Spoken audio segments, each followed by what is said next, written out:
చంద్రగిరిలో Nara Lokesh red book రాజ్యాంగం నడుస్తుందని YCP నేతలపై దాడులు ఎదిర్చిగా భూ కబ్జాలు సాగుతున్నాయని వైసీపీ ఇన్ఛార్జ్ చెవిరెడ్డి మోహిత్ రెడ్డి తీవ్ర ఆగ్రహం వ్యక్తం చేశారు.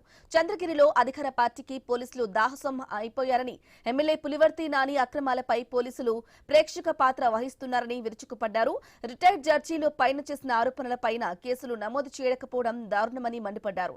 ఈ రెండేళ్ల కాలంలో చంద్రగిరిలో భూదందాలు, సెటిల్మెంట్లు, కబ్జాలు మాత్రమే నడిచాయని, ఇదేనా ప్రజాస్వామ్యం అని ప్రశ్నించారు.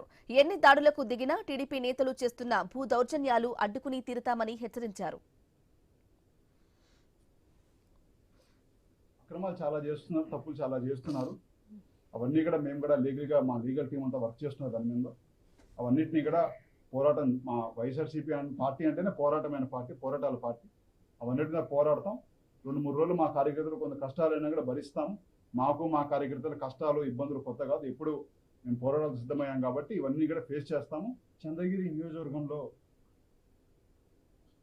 అంబేద్కర్ గారి రాజ్యాంగం నడుస్తూ ఉందా, లేదంటే నారా లోకేష్ గారి రెడ్ బుక్ రాజ్యాంగం నడుస్తూ ఉందో ప్రజలు ఎవ్వరికి అర్థం కావడం లేదు.